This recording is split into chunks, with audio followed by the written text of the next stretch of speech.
दोस्तों, पानी दुनिया की एक ऐसी चीज है कि जिसके बगैर जिंदगी का इमेजिन भी नहीं किया जा सकता। जैसा कि आप जानते हैं कि किसी भी चीज की अति अच्छी नहीं होती है, ये बात पानी पर भी लागू होती है। पानी अगर अपनी हद में रहे तो खुशहाली लाता है, तरक्की लाता है, और अगर ये हद से बढ़ जाए तो फिर तबाही लाता है। पानी के वेग या वेलोसिटी की ताकत क्या होती है, आपको इस वीडियो को देखकर समझ आ रहा होगा। जब कोई नदी अपना रुख बदलती है, जब समंदर में सुनामी आती है, या फिर जब बादल फटते हैं, तो उस वक्त जो तबाही मचती है वो दिल दहला देने वाली होती है। सालों तक लोग इन आपदाओं को याद करते हैं, दशकों तक सरकारें इन आपदाओं को समझने के लिए रिसर्च करती हैं, ताकि जब फिर कभी जल प्रलय आए तो जान माल की हिफाजत कैसे की जाए। तो ये तो हुई नेचुरल जल तबाहियों की बात। अब बात करते हैं उन मैन मेड रीजंस की जिनकी वजह से जल त्रासदी हो सकती है।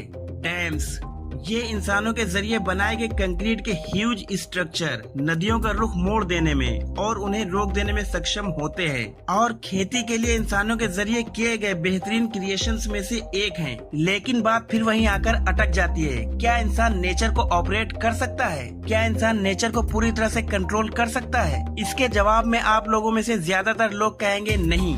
मगर सही सवाल ये नहीं है कि इंसान नेचर को कंट्रोल कर सकता है या नहीं, बल्कि सही सवाल ये होगा कि क्या इंसान में इतना सब्र है, इतनी अक्लमंदी है कि वो किसी भी चीज की ज्यादती न करे। क्योंकि मॉडरेशन में तो सब कुछ ठीक होता है, पर जहाँ अति होती है वहाँ सीधी सी बात दुर्गति होनी तय है। और ऐसा ही कुछ हुआ है डैम्स के साथ। हम इंसानों ने डैम्स बनाने में भी इन्वायरमेंट के सभी क्राइटेरिया को तोड़ दिया है। जितने डैम्स बनने थे उनसे कहीं ज्यादा बनाए गए हैं। अब सवाल आता है कि क्या होगा अगर इंसानों के जरिए बनाए गए ये डैम्स किसी बड़े नेचुरल डिजास्टर जैसे भारी बारिश, बादल फटने या भूकंप की वजह से टूट गए तो फिर क्या होगा। आइए जानते हैं कि अगर ये डैम्स टूट गए तो फिर त्रासदी कितनी बड़ी होगी। ऐसी किसी त्रासदी की परिकल्पना करने के लिए हम चुनते हैं देश के सबसे बड़े डैम सिस्टम में से एक भाखड़ा नांगल डैम सिस्टम को। भाखड़ा नांगल परियोजना पंजाब में सतलुज नदी पर स्थित भारत की सबसे बड़ी बहुउद्देशीय नदी घाटी परियोजना है। ये राजस्थान, हरियाणा और पंजाब की ज्वाइंट परियोजना है। भाखड़ा नांगल डैम का कंस्ट्रक्शन 1948 में शुरू हुआ था और ये 1963 में कंप्लीट हुआ। 22 अक्टूबर 1963 को इंडिया के first prime minister Pandit Jawaharlal Nehru ने इस डैम का उद्घाटन किया था और 1970 से इसका पूरी तरह से उपयोग किया जाने लगा। इसका मुख्य उद्देश्य सिंचाई और विद्युत उत्पादन है। ये डैम इंडिया के सबसे ऊंचे टिहरी डैम, जिसकी ऊंचाई 856 फीट है, उसके बाद आता है। इसकी ऊंचाई 740 फीट है। क्या आप जानते हैं कि भाखड़ा और नांगल दोनों अलग अलग डैम हैं, लेकिन एक ही परियोजना से जुड़े हुए हैं। ये दोनों पंजाब और हिमाचल के बॉर्डर पर बने हुए हैं। भाखड़ा डैम हिमाचल प्रदेश के बिलासपुर जिले में सतलुज नदी पर, जबकि नांगल डैम इससे 13 किलोमीटर की दूरी पर पंजाब के नांगल में बनाया गया है। इस परियोजना से पंजाब, हिमाचल प्रदेश, हरियाणा और राजस्थान राज्यों को फायदा मिल रहा है। भाखड़ा नांगल डैम से छोटे बड़े 250 कस्बों और उनके उद्योगों को फायदा मिलता है। इस डैम से 1325 मेगावाट बिजली का उत्पादन होता है। इस डैम से बिस्त 2 आब नहर, सरहिंद नहर, नरवाना शाखा नहर वगैरह निकाली गई हैं। पर सबसे बड़ी बात यह है कि भाखड़ा नांगल बांध भूकंपीय एरिया में बना हुआ दुनिया का सबसे ऊंचा गुरुत्वीय बांध है। जैसा कि आप जानते हैं कि भूकंप अक्सर पहाड़ी इलाकों को कुछ ज्यादा प्रभावित करते हैं। हालांकि भाखड़ा नांगल परियोजना एक बहुत ही स्ट्रॉन्ग इंजीनियरिंग का नमूना है और बद से बदतर दबाव को झेलने में भी सक्षम है। लेकिन अगर किसी वजह से ये डैम टूटा तो क्या होगा।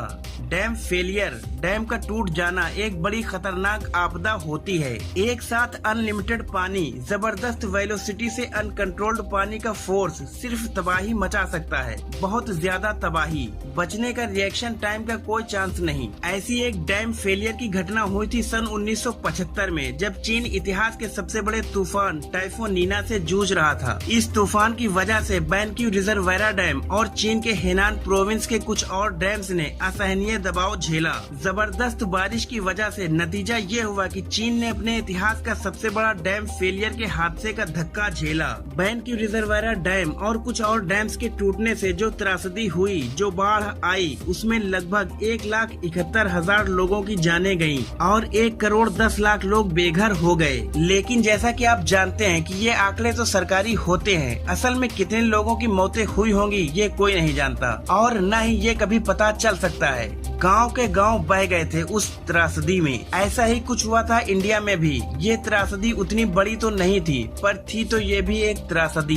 11 अगस्त 1979 मच्छू नदी पर बना मच्छू डैम टूटा और पानी की एक बड़ी दीवार बढ़ी गुजरात के मोरवी शहर की ओर और त्राही त्राही मच गई। किसी को कोई मौका नहीं मिला। किसी ने कहा कि 5000 लोगों की मौत हुई, तो किसी ने कहा इस डैम के टूटने की वजह से 25,000 लोगों की जानें गईं। किसी भी डैम का टूटना खतरनाक हादसा होता है। ऊपर वाले से दुआ है कि कभी भी ऐसा न हो। लेकिन अगर कभी भाखड़ा नांगल बांध टूटा तो मंजर जल प्रलय से कम न होगा। अगर भाखड़ा डैम टूट जाए तो नांगल बांध पानी को रोक सकता है, लेकिन अगर दोनों डैम टूटते हैं तो फिर भयंकर तबाही मच सकती है। हरियाणा और पंजाब के निचले इलाकों में पानी भर जाएगा और इसके साथ साथ हिमाचल प्रदेश, राजस्थान और यहाँ तक कि पाकिस्तान के कुछ हिस्सों में भी भारी तबाही मच जाएगी। लाखों लोग मारे जाएंगे। इसके अलावा जमीन बंजर हो जाएगी। सालों तक खेती नहीं की जा सकेगी, जिससे भारी नुकसान होगा और बिजली की जो किल्लत होगी उसका अंदाजा भी नहीं लगाया जा सकता। मुख्य शहर जहाँ पर सबसे ज्यादा तबाही होगी वो है लुधियाना, चंडीगढ़, कालका, अंबाला, रूपनगर, फिरोजपुर वगैरह। ये त्रासदी इतनी बड़ी होगी कि दुनिया की सबसे बड़ी त्रासदियों में इसका शुमार होगा। इस त्रासदी के घाव भरने में इंडिया को कई दशक लग जाएंगे। भाखड़ा नांगल डैम कंक्रीट से बनाए गए हैं और इतने ज्यादा मजबूत हैं कि अभी इन डैम के रिटायरमेंट में कई दशक बचे हुए हैं। तो ऐसी किसी त्रासदी का निकट भविष्य में होना लगभग नामुमकिन है और इंडिया के ब्राइट फ्यूचर के लिए हम यही उम्मीद और दुआ करते हैं कि ऐसा कभी भी न हो। तो दोस्तों, आपको आज की ये वीडियो कैसी लगी मुझे कमेंट करके जरूर बताएं। अगर वीडियो पसंद आई हो तो इसे लाइक और शेयर कीजिए और ऐसी ही नॉलेजफुल वीडियोस को देखने के लिए हमारे चैनल को सब्सक्राइब करके बेल आइकन को प्रेस कर दीजिए। धन्यवाद।